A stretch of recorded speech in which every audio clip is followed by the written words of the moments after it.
Bienvenue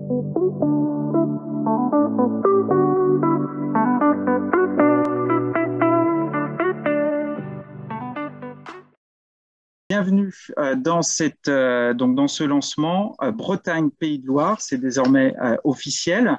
Avant de commencer, je tiens à remercier Corinne Pichelin, donc de la structure régionale d'appui et d'expertise déficience, ainsi que Fanny Salé, j'espère que je prononce bien son nom, qui est directrice de l'OCENS, pour leur précieuse collaboration et parce qu'elles nous ont vraiment facilité, elles se sont beaucoup investies. On aurait dû réaliser cette intervention en présentiel. On a préféré, avec la crise sanitaire, eh bien l'organiser en distanciel, mais un grand merci à elles dans le cadre de cette organisation de cette séquence de cet après-midi.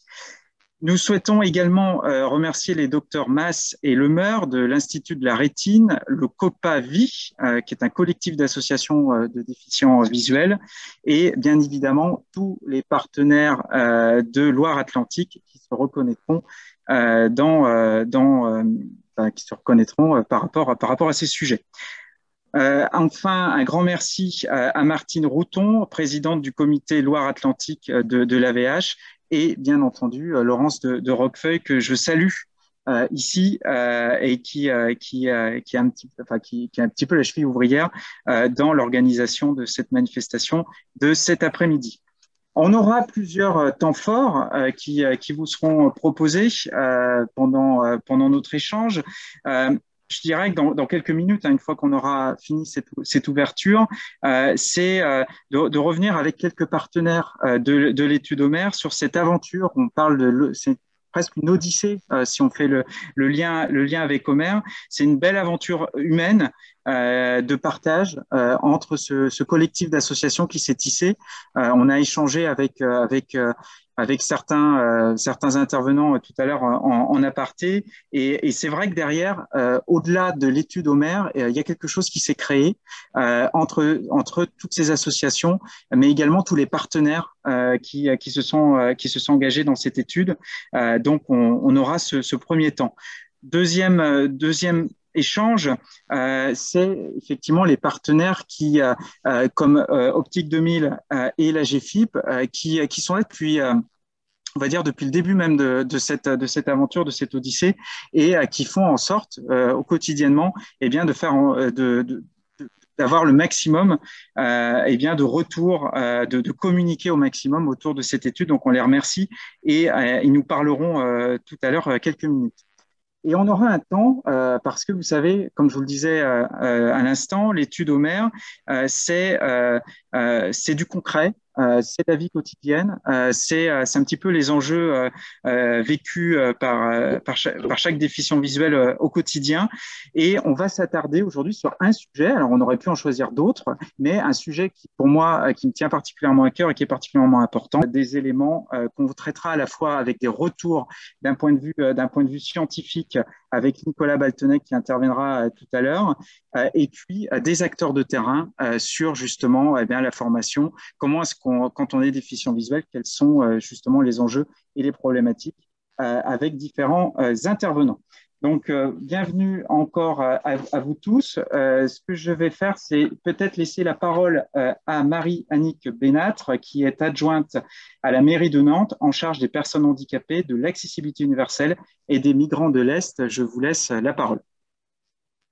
Moi, je suis particulièrement heureuse d'être parmi vous pour entendre, parce qu'il est important pour une ville comme la nôtre, la ville de Nantes, d'entendre les besoins et les difficultés que vous pouvez rencontrer au quotidien.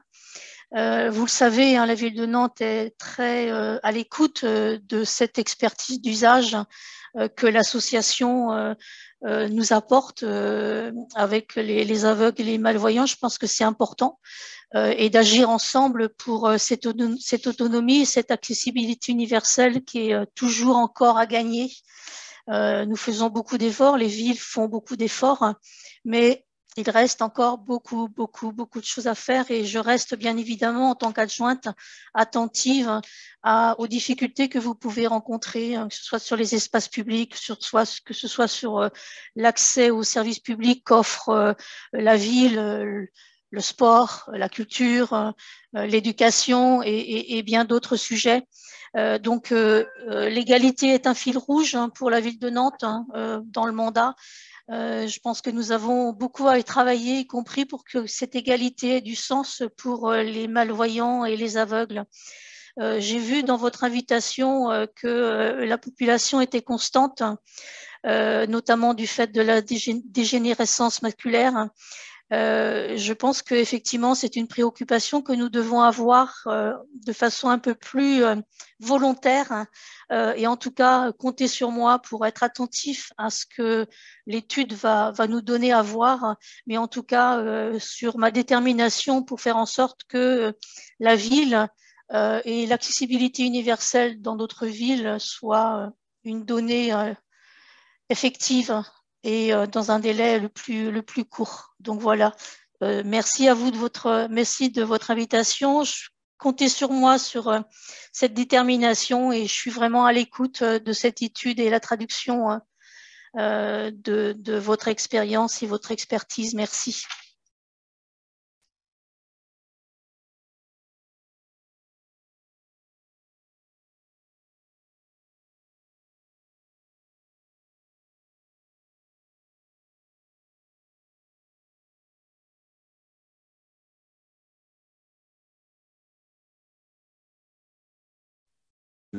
De réactivation de son. Tu me donnes le micro, je te demande. Voilà. Je peux toujours pas. Ah, ça y est, vous m'entendez? Bon, parfait. Oui.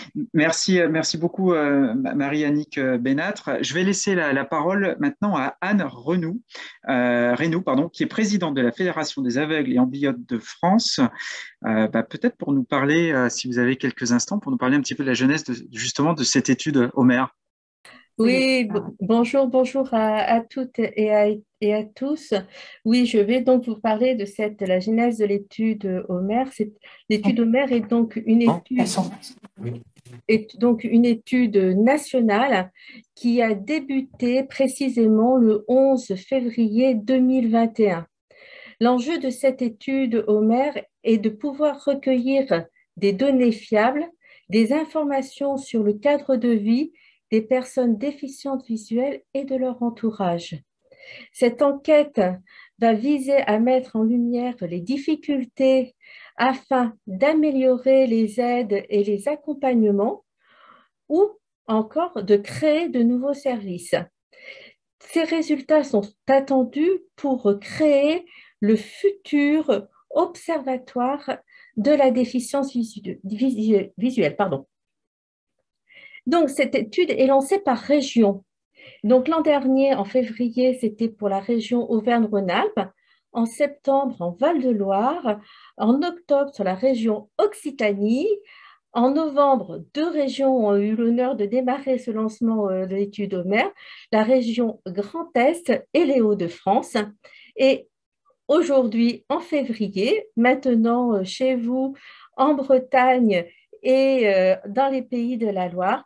Et lundi prochain, ce sera à Paris, en Île-de-France. Donc, cette étude Homer, elle est portée par un collectif national, collectif d'associations nationales, et à l'initiative de la Fédération des aveugles et amblyopes de France. Mais avec la FFAC, l'association Voir Ensemble, l'association GAPAS, l'INJA, l'AVH, la NPEA, les PEP 69 et Retina France. Mais on a aussi des soutiens importants. Tout à l'heure, Pierre-Marie nous en a cité quelques-uns, la GFIP, l'Optique 2000 et aussi la CNAV, le CCAH, Ecclesia. Mais pour mener cette étude qui est d'envergure et dont on attend des résultats sérieux, nous faisons appel à une équipe de chercheurs de Lyon 2. Il est donc particulièrement important de disposer de données et de constats étayés pour mettre en lumière toutes ces problématiques et connaître aussi les mesures qui sont mobilisables par territoire.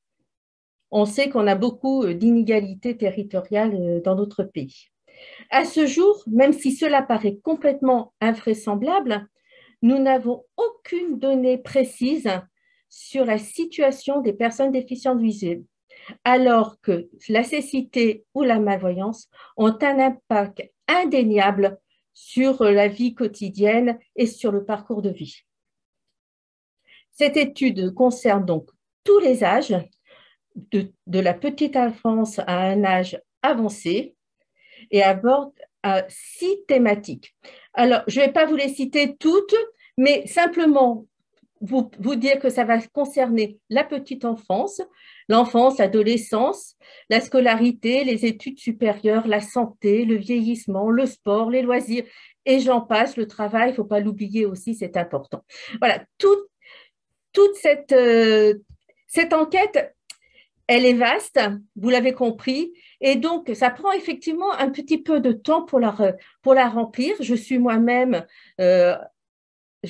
aveugle et j'ai rempli ce questionnaire, et comme je fais partie de la région Auvergne-Rhône-Alpes, il y a déjà une année, et je me souviens y avoir passé un temps certain, mais c'est pour la bonne cause et c'est pour permettre à nous, déficients visuels et la jeune génération qui arrive, d'avoir les moyens de pouvoir acquérir une bonne autonomie et de pouvoir avoir une véritable insertion sociale dans le sens le plus large du terme. Alors, je vous invite et je vous encourage à répondre au questionnaire sur le site internet www.etudes-omer.org. Et si vous êtes en difficulté avec l'informatique, sachez qu'il y a une opératrice qui se fera un plaisir de vous aider à répondre au questionnaire avec vous en appelant 106 qui vous sera communiqué ultérieurement. Pierre-Marie, je pense que vous pourrez donner ce numéro. Je vous remercie de votre attention et je vous souhaite un très, très beau lancement dans cette belle région, dans ces belles régions qui sont la Bretagne et les Pays de la Loire. Et Pays de Loire, pardon.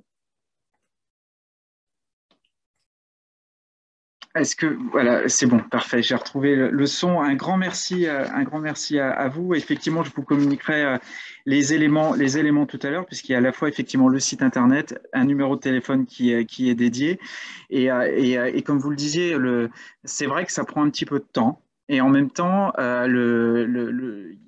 l'ensemble des sujets traités sont tous très importants, et c'est vrai que de prendre ce temps, finalement c'est pas grand chose sur tout ce tout ce que vous pouvez faire dans le quotidien, mais c'est ça qui va un par un, réponse par réponse, qui peut faire bouger les choses et qui va faire bouger les choses, c'est-à-dire qu'on n'est pas sur une étude pour une étude, mais on est bien sur quelque chose qui va avoir une application concrète pour chacun d'entre vous, et d'où l'importance effectivement de prendre, c'est un peu comme quand on va chez le dentiste ou quand on va, c'est pas forcément plaisir à remplir sur le moment, mais par contre c'est vraiment un engagement fort et qui permet de faire bouger les choses.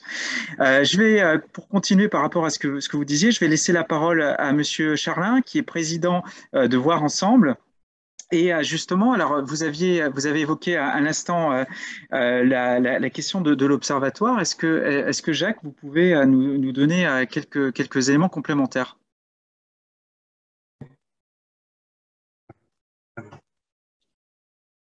Alors Jacques, qui est juste à côté de moi en fait, hein, donc je peux vous confirmer que voilà, le micro est remis. Jacques, allez-y. Nous sommes tout proches les uns des autres. Exactement. Bonjour à toutes et à tous. Eh bien déjà, comme l'a sollicité Anne, je peux vous donner le numéro de téléphone où il est tout à fait possible d'appeler. En plus, vous prenez rendez-vous, vous êtes aimablement accueillis par une opératrice charmante et elle vous pose des questions et vous y répondez. Naturellement, le questionnaire est tout à fait anonyme et vous n'êtes pas obligé de répondre à tout. S'il y a des questions qui vous dérangent, qui vous déroutent, vous avez le droit de ne pas y répondre. C'est votre vie privée, elle vous appartient et vous n'êtes pas obligé de répondre à tout.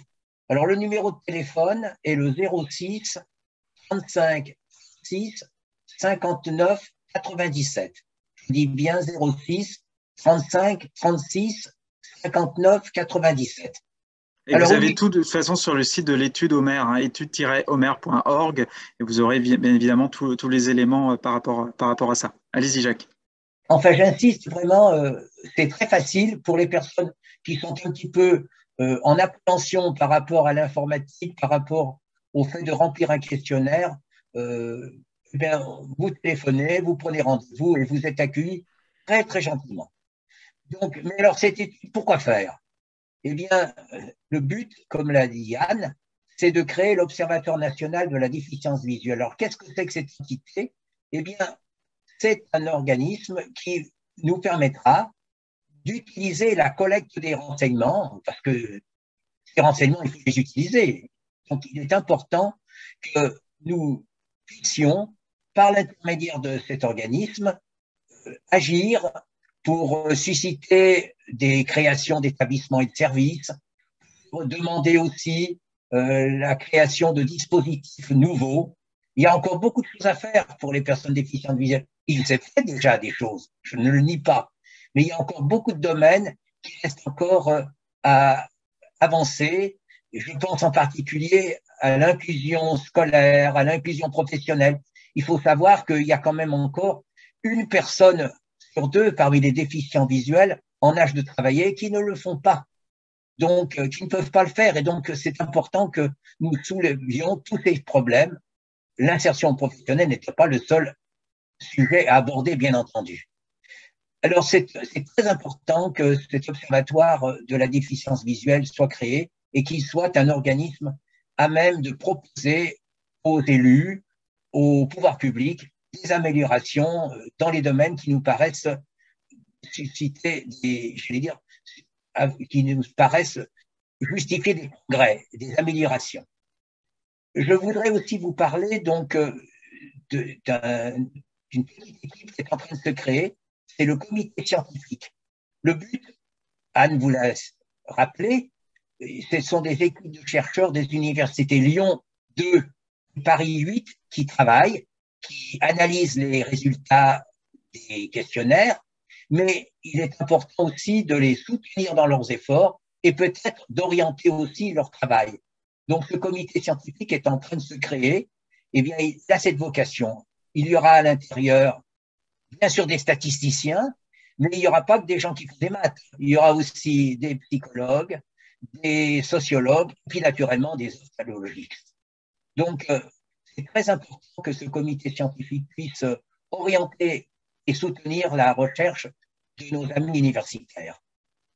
Mais tout à l'heure, Anne l'a aussi évoqué, je pense que, et Marie aussi d'ailleurs, je pense que cette action que nous menons tous ensemble, 8 associations auxquelles s'est joint l'Institut national des jeunes aveugles, donc 9 organismes qui travaillent ensemble, eh bien, c'est une première. Je crois qu'on peut dire que c'est une première et ça nous apprend à nous connaître, et je dirais même à nous faire confiance.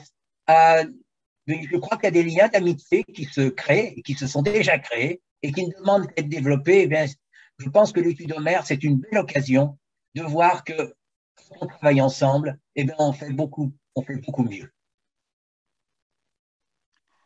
Merci beaucoup. Bien sûr, je terminerai juste. Vas-y, Jacques. Anne l'a aussi dit. Je terminerai bien sûr en disant que notre enquête, notre étude ne sera crédible que s'il y a beaucoup de réponses. Il est évident que nous serons d'autant plus crédibles qu'il y aura beaucoup de questionnaires remplis. Donc, c'est très, très important que toutes les personnes déficientes visuelles se mobilisent, que des personnes aussi puissent les aider, parce que c'est pas toujours facile, c'est vrai, à remplir.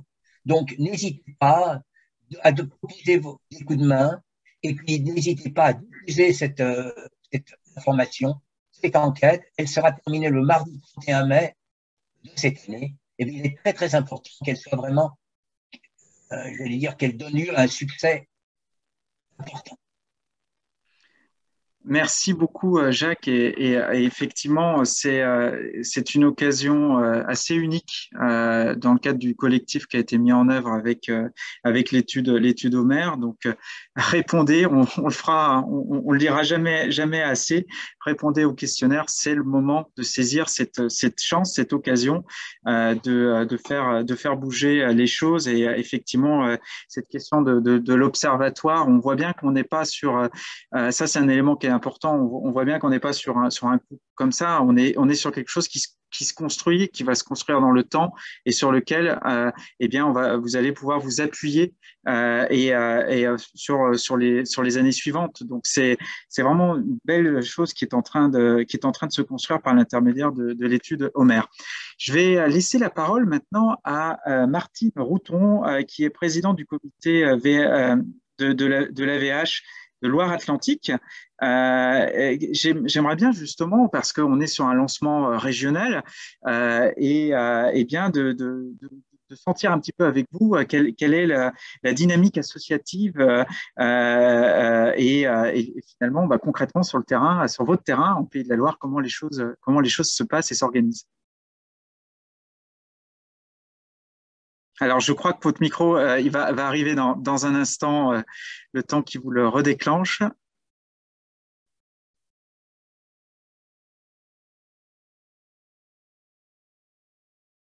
Dès que ça va pas tarder, je pense.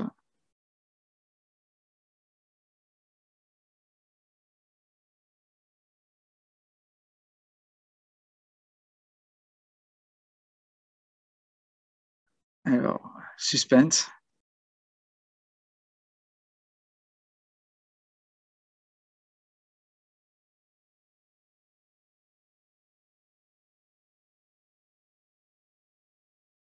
Est-ce que votre micro fonctionne?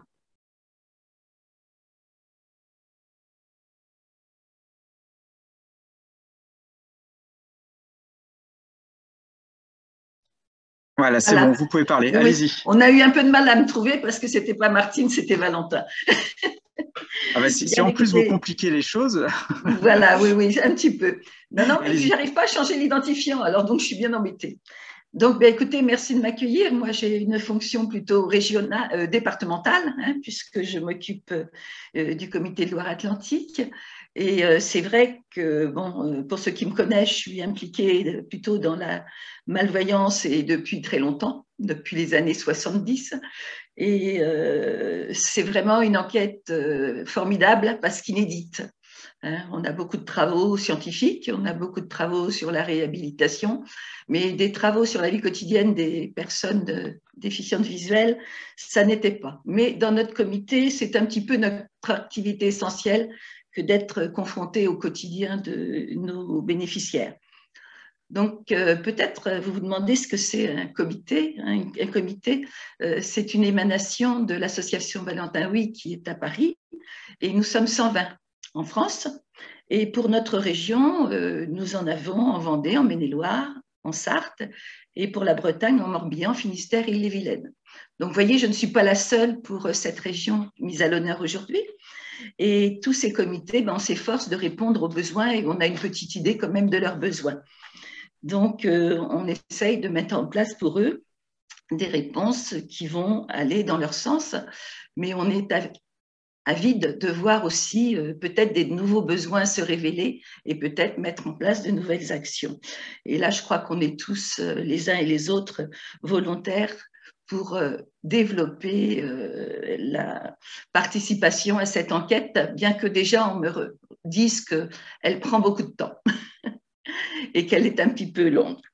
Mais bon, on va faire ce que l'on peut, nous, à notre niveau local, et je suis sûre que mes collègues des autres comités de la région s'y investiront également. Donc, notre comité, c'est quelque chose de particulier, ces comités, parce qu'ils fonctionnent qu'avec des bénévoles. Et là, à Nantes, nous sommes 91, pour vous donner une petite idée, avec 48 très réguliers. On propose, on a des relations avec l'extérieur, on propose des sensibilisations dans les entreprises, les lycées, les collèges, et puis on organise des conférences pour informer les bénéficiaires, pour informer les aidants sur toute cette problématique de solutions d'autonomie qui sont tant recherchées et peut-être pas trop encore suffisamment développée. J'ai encore découvert hier une application qu'on met sur son téléphone, on obtient une loupe, elle est gratuite, on nous fournit des matériaux très très chers parfois et on a tout sous la main, mais on l'ignore. Donc, autant faire se peut, et justement avec ces enquêtes, de voir si cette nouvelle technologie est à la portée de nos bénéficiaires, et quel que soit l'âge. Parce que moi, j'ai une patientèle, je dirais, qui vient au comité, qui est surtout de la DMLA actuellement, dégénérescence maculaire liée à l'âge. On s'implique aussi, madame, vous avez vu madame Benâtre tout à l'heure, pour mettre en avant au niveau de nos instances les besoins des personnes déficientes visuelles, et vraiment dans notre région, que ce soit le conseil départemental, le conseil régional et les municipalités, je dirais que nous avons des échanges qui sont fructueux. On a beaucoup d'engagement, mais on préférerait aussi voir les choses se réaliser beaucoup plus rapidement, même si on a noté de gros progrès depuis des années. Notre accueil, il fonctionne tous les jours, donc les personnes qui viennent nous voir, c'est surtout la quête d'informations. Information, des renseignements sur la MDPH, des renseignements sur le matériel adapté, sur notre médiathèque. Enfin, on recherche. Et pour certains, c'est vraiment un parcours du combattant. Donc, on a sans doute les uns et les autres à mieux faire. On offre un service nouvelles technologies qui permet de découvrir, de faciliter l'appropriation des téléphones adaptés, de l'informatique adaptée. Et ça, c'est une grande découverte pour beaucoup. Donc, je ne sais pas ce que va nous relater cette enquête, mais c'est un point qui m'intéresse. La lecture de livres lus aussi, les livres lus, il y a des gens qui font la pub, c'est Audible, mais nous avons une médiathèque de 53 000 titres, d'autres associations partagent aussi ces possibilités, comme la bibliothèque Sonora Nantes, pour ne nommer qu'elle, et c'est quand même intéressant de voir aussi si les personnes s'adonnent à ces activités-là. Nous mettons en place un service de prêt de lecteurs pour découvrir. Donc, est-ce que ces opérations de découverte sont connues? Je me le demande toujours. Ça devrait être beaucoup plus couru que cela, je pense. Et puis, nous avons les cours de braille, parce qu'il faut quand même parler du braille, encore à l'heure actuelle. Certains l'ont négligé, on l'a oublié, mais je pense que c'est essentiel pour l'apprentissage. Et les conditions d'accès au braille, j'ai eu des stagiaires et je trouve qu'il n'y en a pas assez diffusé dans nos écoles. Et faute, je vais dire, se déplacer aller vers, c'est très bien, mais il faut vraiment qu'on nous donne plus de moyens pour qu'on ait plus de professeurs, plus d'auxiliaires, d'instructeurs de locomotion qui puissent aller vers les jeunes qui ont besoin, et ils n'ont pas besoin que ça qu'une fois tous les 3 semaines. Ils ont besoin de ça toujours. Donc nous, c'est ce qui nous revient, cette plainte, l'analyse des besoins. Et j'espère qu'on saura nous le dire. Pour rompre l'isolement, on a vu combien c'était dur, cette période de confinement, cette période où nous n'avons pas offert d'activités. On offre des activités de rencontre, de détente, créatives. Donc, on stimule un peu la vie sociale. On a du partage, on a du plaisir. Et pour certains, on se rend compte, c'est la seule sortie de la semaine pratiquement. Donc, imaginez-vous la vie pendant 2 ans, là, quand nous avons dû fermer nos activités de groupe. Donc, on a sur Nantes un gros avantage, c'est d'être pour le comité de Nantes. Donc, le comité d'Angers et bientôt le comité de Rennes vont en bénéficier, le statut de boutique. Pouvoir voir du matériel adapté, pouvoir aller le toucher, pouvoir le manipuler, s'initier, voir si ça nous convient sans être pressé. C'est quand même mieux que d'aller sur Internet. Même si c'est un moyen de s'informer, ça ne fait pas tout. Donc, on serait quand même ravis de vous recevoir tous au comité. Vous êtes cordialement invités. Je remercie les membres du COFAVI qui sont là aujourd'hui, parce que c'est un collectif de déficients visuels. Bon, il est un peu au ralenti depuis le Covid, mais je crois qu'il est important, l'union fait la force, et puis d'être là en réseau. Je trouvais ça sympathique, malgré ces interventions un peu superflues, je vais dire. Donc, cette journée lancement, pour nous, ça n'était qu'un début. Ce matin, j'ai eu Télé Nantes j'ai essayé de bien vous présenter et de vraiment solliciter. Ils ont été enthousiastes, ils ont envie de revenir dans notre comité, donc c'est déjà un effet de ce lancement. Mais pour nous, on a à faire pour mobiliser nos troupes et on va essayer de les aider pour participer tous à cette étude et qu'on ait des bonnes références pour pouvoir persuader que notre cause est belle. Voilà. Un grand merci à vous, Martine. Et donc, vous voyez, là, on va conclure cette première phase sur le collectif, sur vos propos. Vous voyez que là, le collectif, c'est vraiment, quand je vous dis que c'est une belle aventure humaine, c'est vraiment quelque chose de fort et qui s'est forgé avec Omer, et on en est très, très heureux. On va donner la parole maintenant à deux acteurs qui sont associés bien évidemment à cette démarche, comme je le disais en introduction tout à l'heure, depuis l'origine quasiment. Peut-être on va commencer par Romain Pro, donc qui est responsable du pôle relations santé chez Optique 2000, qui va nous présenter un petit peu quel est le rôle effectivement d'Optique 2000 de manière générale, et puis dans le cadre de cette étude, vous allez voir, c'est très intéressant. Allez-y, Romain. Oui, merci Pierre-Marie, merci et bonjour à toutes et tous de donner la parole à Optique 2000 sur cette réunion, puisqu'on est très heureux effectivement de soutenir cette étude.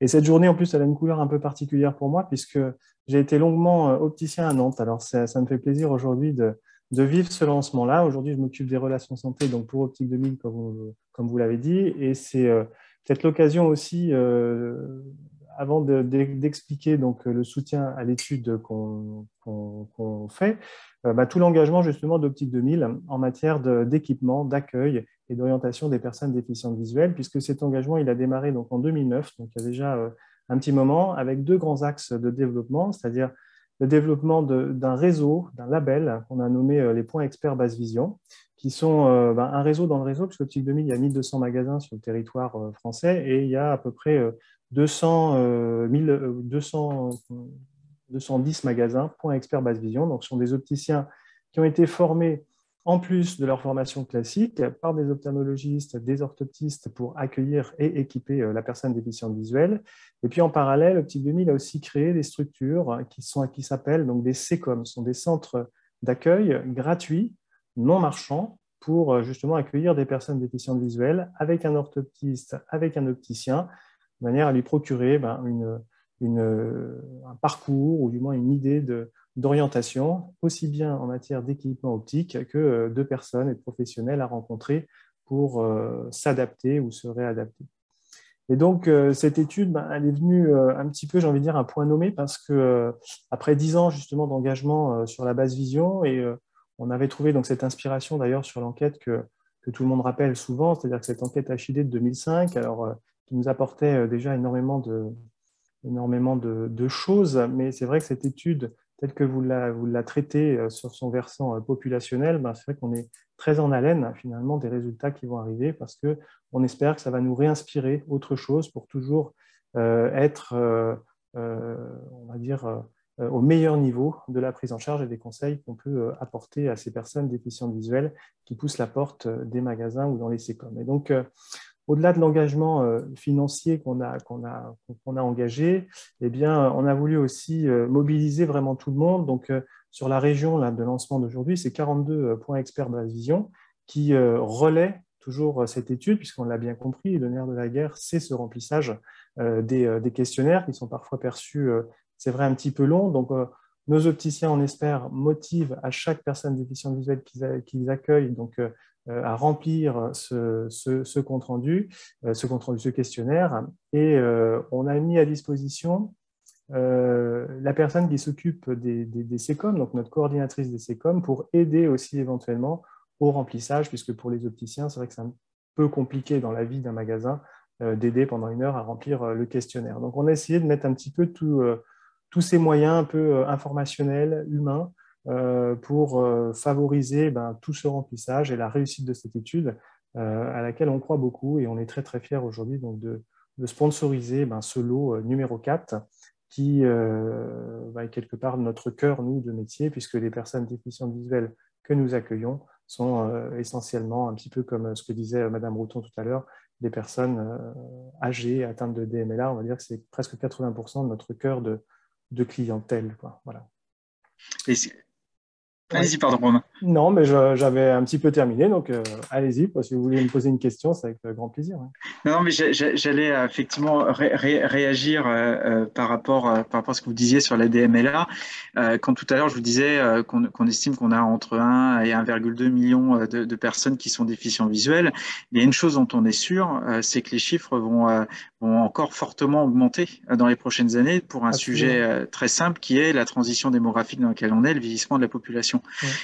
Donc ça devient, c'est non seulement un enjeu, c'est vraiment un enjeu global, mais on sait que de toute façon, ce sera un enjeu de plus en plus fort dans les prochaines années. C'était juste pour réagir par rapport à ça. Absolument, et c'est bien pour ça justement qu'en 10 ans, les chiffres ont évolué.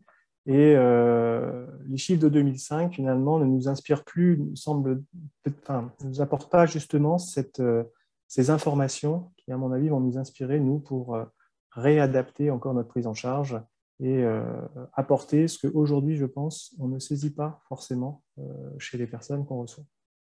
Et est-ce que, juste après, je vais laisser la parole à la GFIP dans un instant, mais est-ce qu'il y a une forme, alors je ne sais pas si j'utilise le bon terme, mais est-ce qu'il y a une forme de déni par rapport à des personnes qui sont vieillissantes, de passer finalement sur une forme de déficience visuelle, mais d'être un petit peu en quelque part, du coup, pas forcément l'accepter parce qu'on était…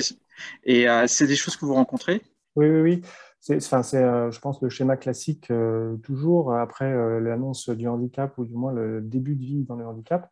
Je pense que ça met un petit peu de temps et forcément, on rencontre ça. Et il y a un creux d'ailleurs souvent entre l'équipement, on va dire l'achat de l'équipement, ce que nous représentons les opticiens, et toute la période de cheminement justement pour venir acheter. Et je pense que ce qu'essayait d'exprimer aussi Mme Routon tout à l'heure, c'est un petit peu ça. C'est-à-dire qu'on a besoin de voir, de toucher, de comprendre, de prendre les choses sous différents angles avant de passer à cet équipement. Et c'est d'ailleurs une des vocations aussi ou des motivations du SECOM que d'avoir une structure non marchande parce qu'elle apporte énormément pour mieux comprendre justement ces étapes d'acceptation avant de venir s'équiper. Et ça, pour nous, pour Optique 2000, c'est essentiel d'avoir ces structures parce qu'elles sont extrêmement inspirantes justement sur la façon d'accueillir les personnes déficientes visuelles, puisque l'achat peut être un peu choquant et peut même faire le contraire, c'est-à-dire que finalement, ça recule le moment de la réadaptation parce que pousser la porte d'un magasin,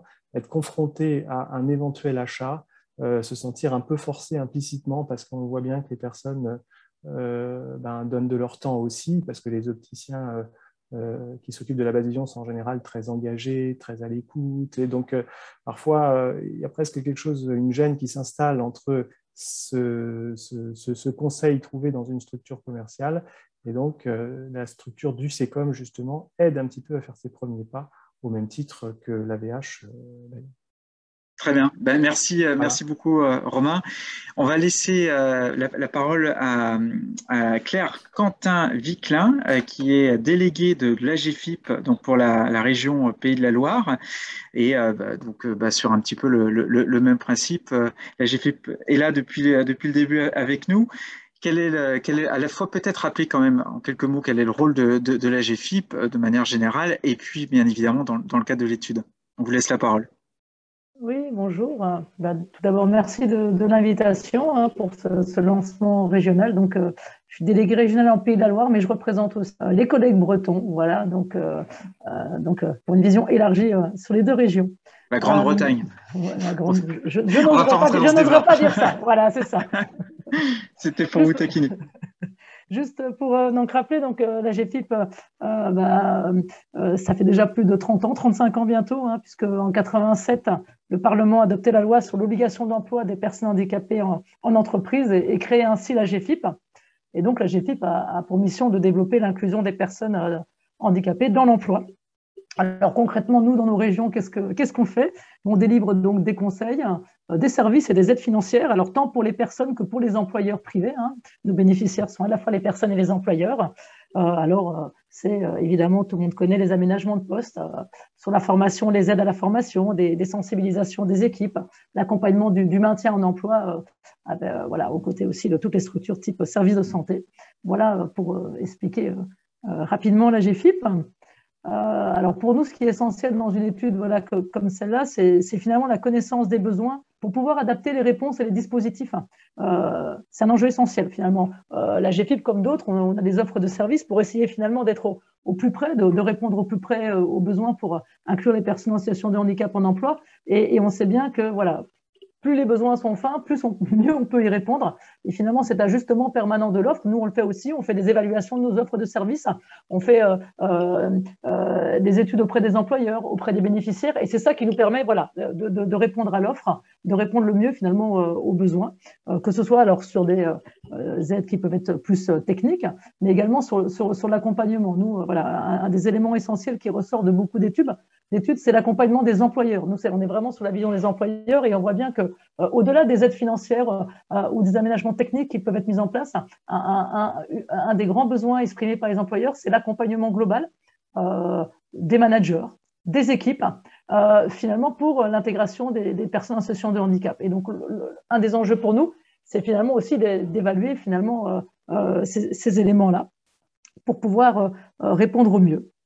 Voilà pour l'essentiel. En tout cas, merci. Et puis, voilà, on attend évidemment beaucoup de l'étude. Alors, vous l'avez compris, plutôt centré pour nous sur l'aspect emploi et formation, mais qui va pouvoir répondre, je l'espère, voilà, à tous ces questionnements-là que nous avons.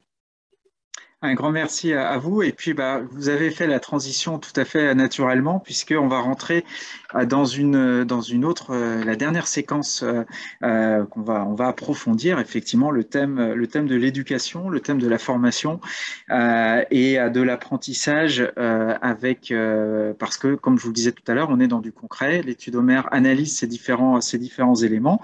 Et peut-être pour introduire un petit peu les échanges que nous aurons par la suite avec les autres intervenants, je vais laisser la parole à Nicolas Baltenec, donc, qui est du laboratoire DIF de l'Université Lyon 2, qui est maître de conférence et que je connais bien d'ailleurs par ailleurs pour avoir différentes collaborations que nous avons pu avoir ensemble. Donc, je le salue très chaleureusement pour nous donner, Nicolas, les premiers justement des premiers résultats, parce que, comme on l'a indiqué tout à l'heure, l'étude est lancée officiellement aujourd'hui en Pays de Loire et en Bretagne, mais on a eu déjà un certain nombre de régions en France sur lesquelles l'étude a été menée, notamment sur la région Rhône-Alpes il y a 1 an.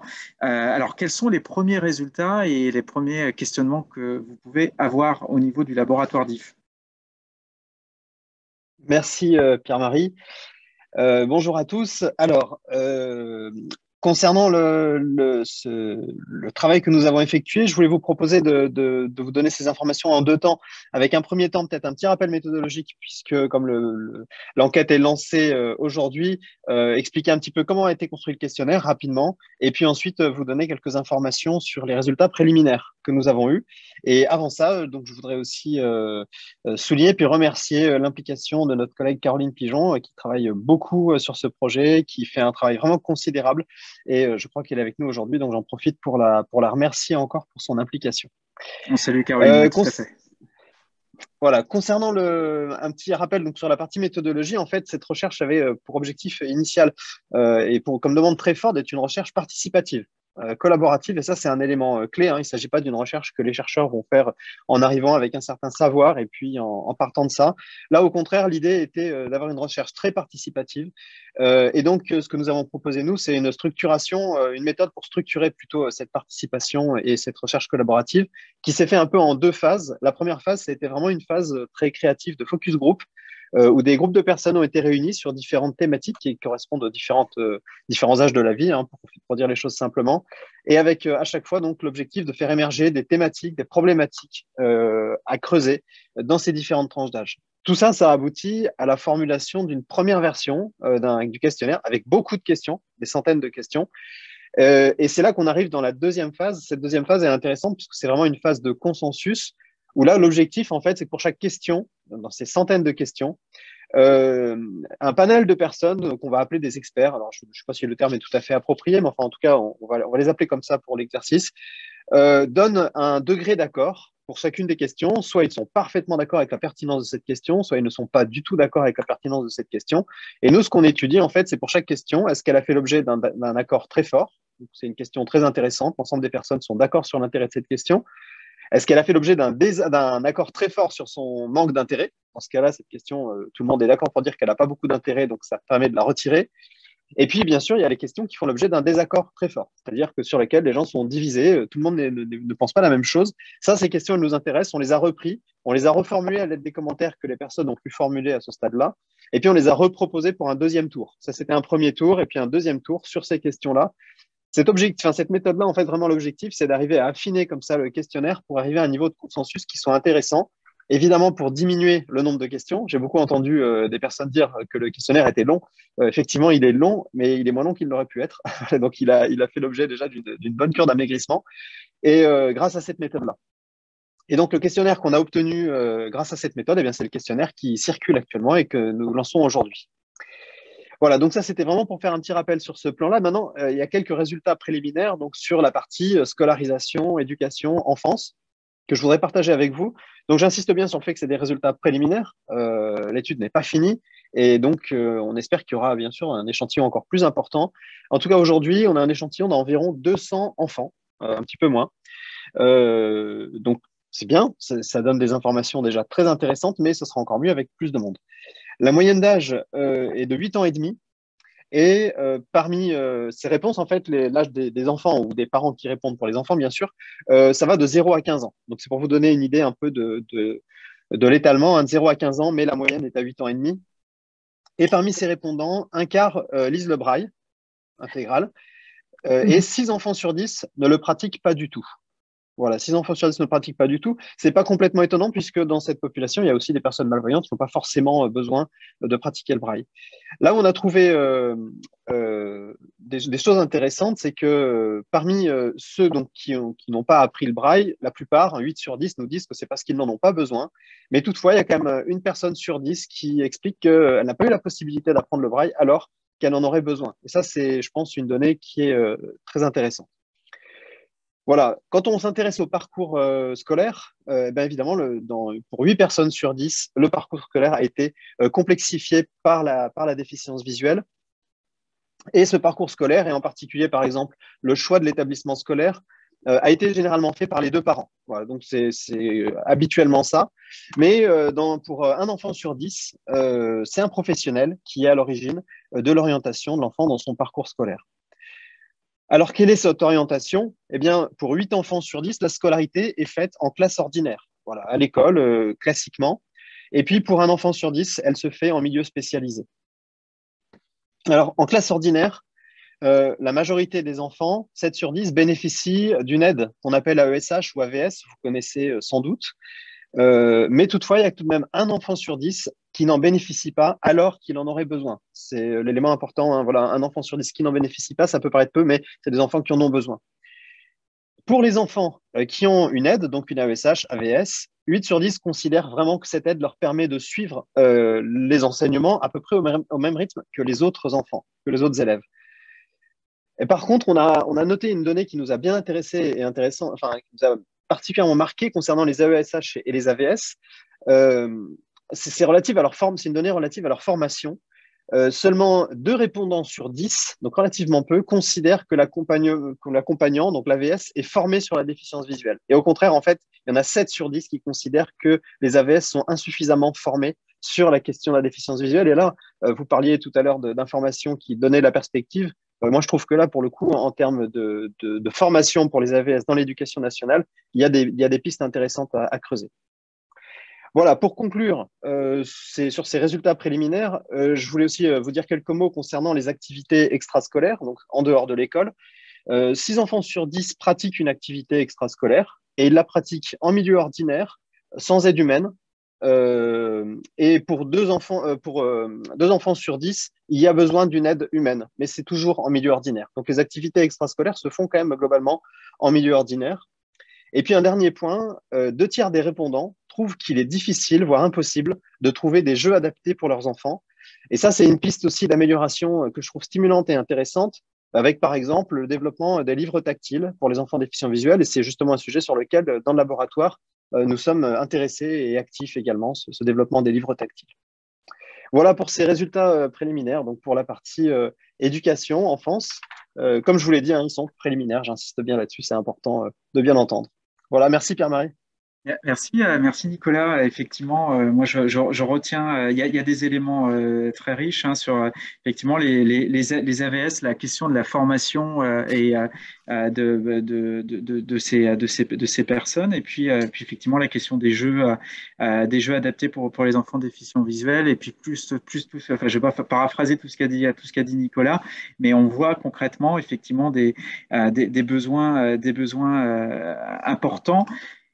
Caroline Pichelin, vous êtes coordinatrice, donc alors tout à l'heure je l'ai dit, c'est je vais essayer de retrouver la structure régionale d'appui et d'expertise déficience, si je ne dis pas de bêtises, mais vous allez me corriger dans un instant, et des établissements que vous fédérez, justement dans l'éducation des enfants déficients visuels. Donc, est-ce que justement peut-être réagir dans un premier temps par rapport à ce que nous a dit Nicolas Baltenec?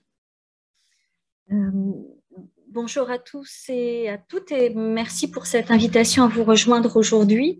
Corinne Pichelin, je suis coordinatrice de la structure régionale d'appui et d'expertise sur les déficiences sensorielles.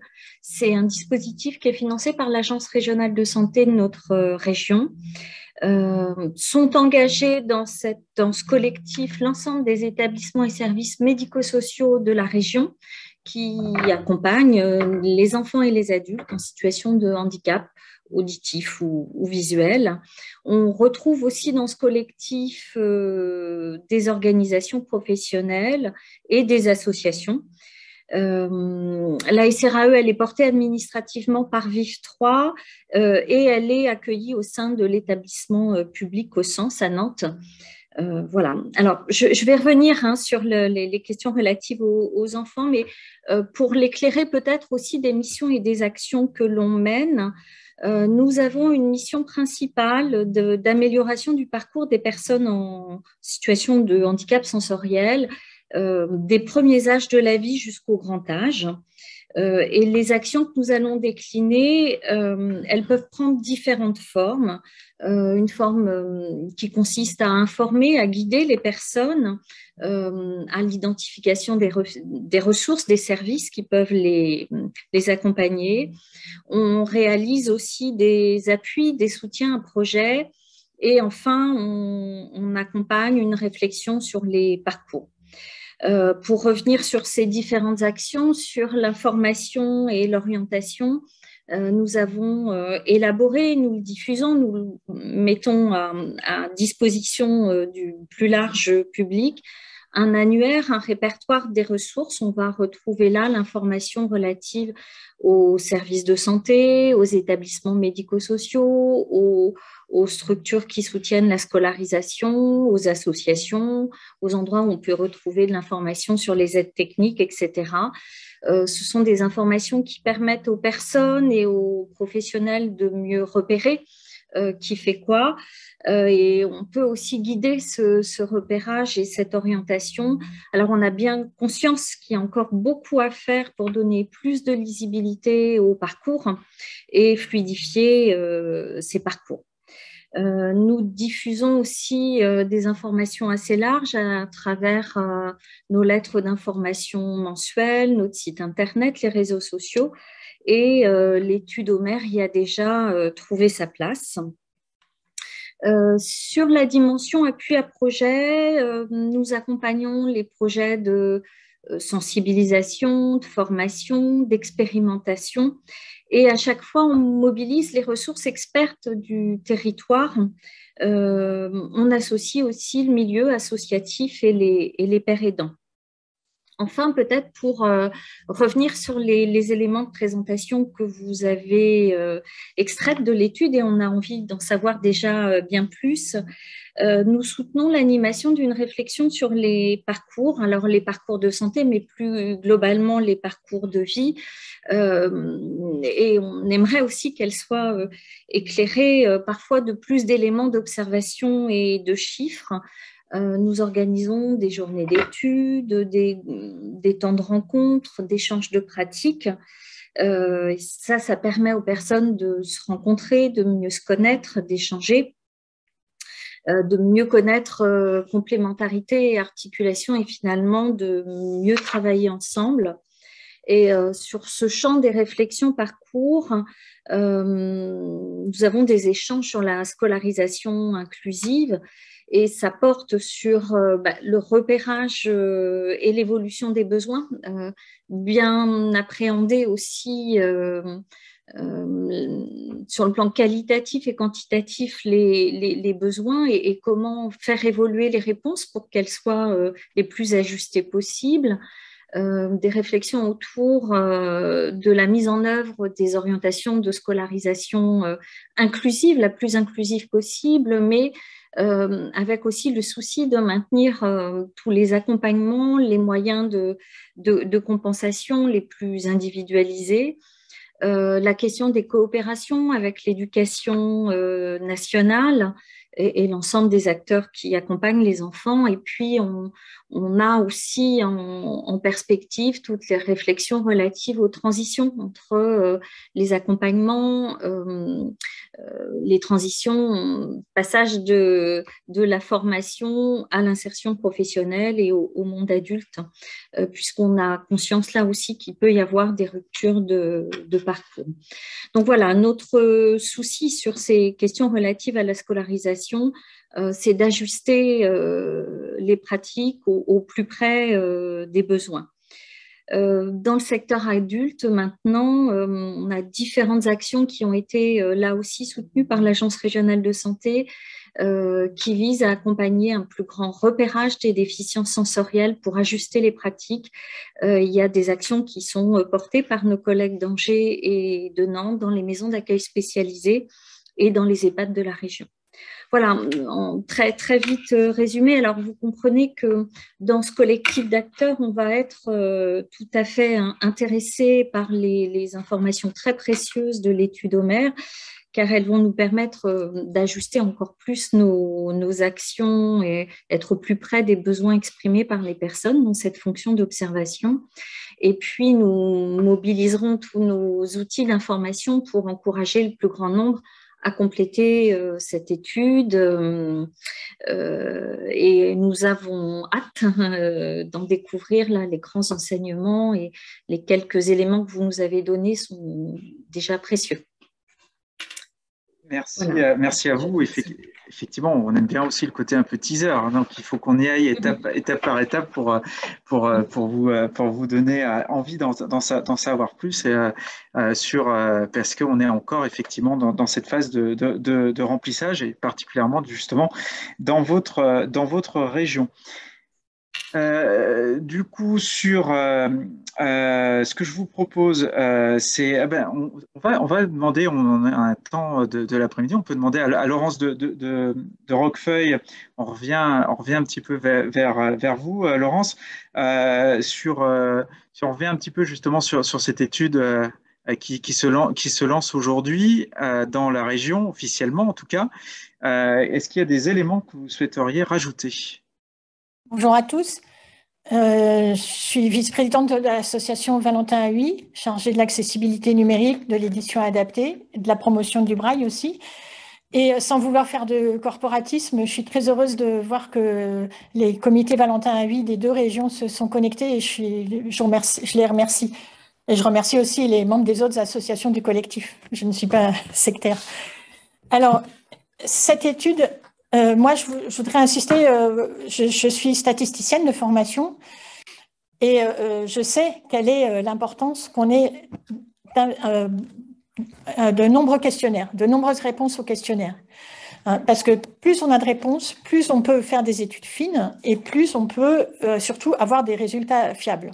Je ne vais pas vous faire un cours de statistique, ça n'a aucun intérêt, mais on a pour le moment autour de 1400 réponses, 1423, et il y en a autour de 200.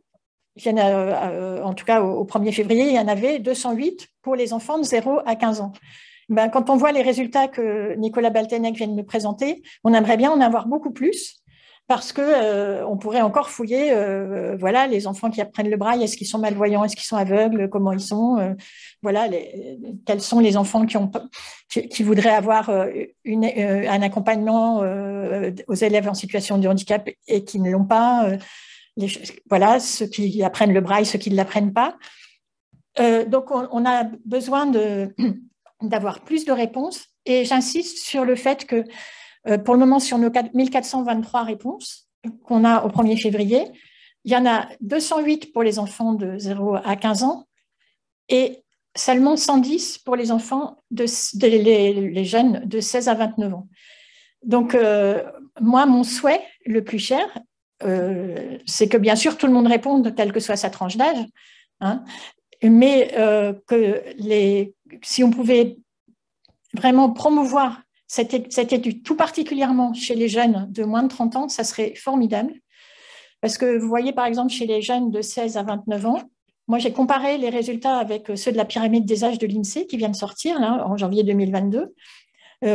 On a 8% des questionnaires pour l'étude Homer qui correspondent à cette tranche d'âge-là, contre 16% dans la population totale.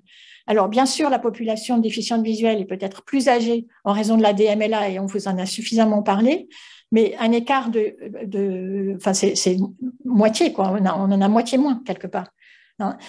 On pense qu'on n'est pas arrivé à toucher ces gens-là. Alors, on compte beaucoup sur vous, et en particulier, d'ailleurs, Madame Pichelin, peut-être de faire beaucoup de promotion de l'étude dans votre centre, Madame Salé aussi.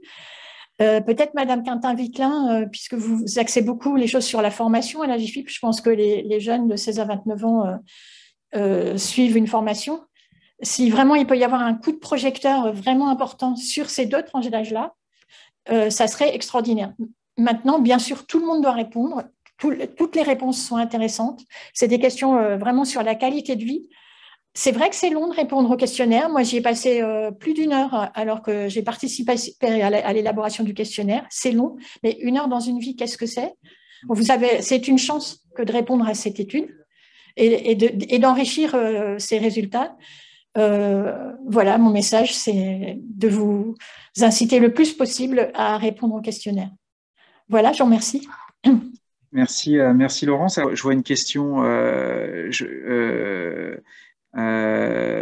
qui apparaît de Romain qui me questionne. Est-ce que l'enquête sera ouverte après mai 2022? Alors, c'est une bonne question. Non, au sens que, alors peut-être qu'on aura 10 jours de plus pour les retardataires, ça je peux pas répondre encore aujourd'hui, mais l'objectif c'est qu'effectivement pour que et ça je pense que Nicolas dira pas le contraire, pour que le Lyon 2 et Paris 8, enfin les équipes de Gérard Usan qu'on n'a pas cité également tout à l'heure, puissent travailler sur des résultats et consolider et faire tout ce travail d'analyse. Il faut à un moment qu'on arrête l'étude en tant que telle pour cette année. Par contre, comme on évoquait tout à l'heure, on est sur une question d'observatoire par la suite. Donc je ne peux pas répondre à la question pour la suite, mais effectivement, l'étude s'arrêtera normalement, officiellement, en tout cas, autour du 30 mai, si je ne vous dis pas de bêtises. Donc, d'où l'importance d'inciter les gens à y répondre avant cette date. Pour terminer cette séquence sur le lancement de l'étude Homer dans ces deux régions, Pays de la Loire et Bretagne, je vais laisser la parole à Mathieu Annereau, qui est conseiller municipal de Saint-Herblain et donc conseiller métropolitain de Nantes Métropole. On va vous laisser la parole dans un instant. Je ne sais pas si votre micro… Alors, je pense que c'est voilà, bon. Parfait. Voilà, vous êtes là. Donc, vous êtes Monsieur Mathieu Annereau. Tout à fait, c'est bien moi. Merci et bonjour à toutes et tous. Avec grand plaisir que je participe au lancement sur donc de l'étude Homer ici pour les Pays de la Loire et pour la région Bretagne. Pour me présenter brièvement, donc en effet, je suis conseiller municipal de la ville de Saint-Herblain et également je siège à la métropole de Nantes. Au titre professionnel, je suis référent handicap pour la Banque Populaire Grand Ouest, donc qui couvre justement les régions Bretagne et Pays de la Loire. Et donc, à titre associatif, je suis également engagé pour militer, on pourrait dire, pour davantage de droits handicapés, avec un certain nombre d'acteurs économiques, associatifs, politiques. Et j'ai également la spécificité d'être non-voyant. Alors moi, du coup, je souhaitais vraiment remercier les différents acteurs qui se sont embarqués dans ce projet si important. La philosophie, pour moi, la méthode est excellente. Le fait de pouvoir agréger un tel projet des acteurs associatifs, des acteurs économiques, des acteurs politiques. On a pu entendre également Madame l'adjointe à la maire de Nantes tout à l'heure qui a pu prendre la parole sur ce sujet. C'est important que ces différents acteurs soient mobilisés tous ensemble pour faire connaître ce projet. Alors pourquoi l'importance d'un projet? Moi, j'y vois précisément deux points majeurs. Dans un premier temps, pour les personnes elles-mêmes, pour les personnes déficientes visuelles, c'est pouvoir libérer sa parole et par là même son pouvoir d'agir, dire ce qui va, ce qui ne va pas. Et puis, c'est toujours un moment, le fait de pouvoir remplir de telles études, ça peut prendre un peu de temps, comme j'ai entendu dire, à peu près 1 heure, à peu près c'est ce qui est estimé, mais c'est aussi un moment d'introspection vers soi-même, où j'en suis, où je vais, comment j'ai pu m'épanouir, m'émanciper, vers quoi encore j'ai besoin d'avoir davantage d'autonomie. Donc, c'est très important dans un premier temps déjà pour les personnes. Et merci déjà d'avoir enclenché un tel dispositif pour les personnes dans un premier temps. Ensuite, ce sera le temps des conséquences de ces études et donc des analyses qui en découleront, analyses très importantes pour pouvoir piloter de meilleures politiques publiques, qu'elles soient locales ou nationales d'ailleurs, vis-à-vis des personnes déficientes visuelles.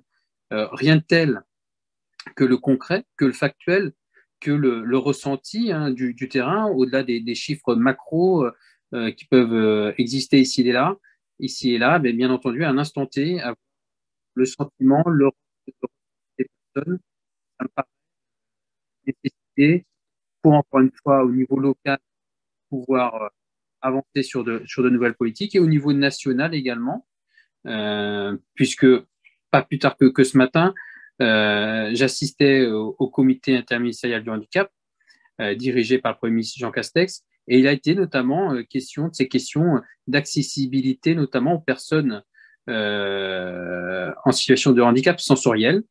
C'est un sujet qui est pris en compte, mais qui a été sûrement insuffisamment pris en compte jusque-là. On n'a peut-être pas su assez pousser les innovations qui sont mises sur le marché. On n'a pas su assez pu écouter et entendre derrière les personnes.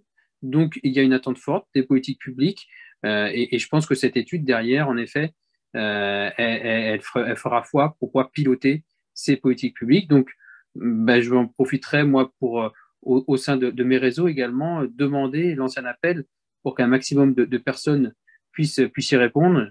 On a bien conscience de l'enjeu d'avoir un maximum de répondants pour que justement les résultats derrière soient le plus efficients possible.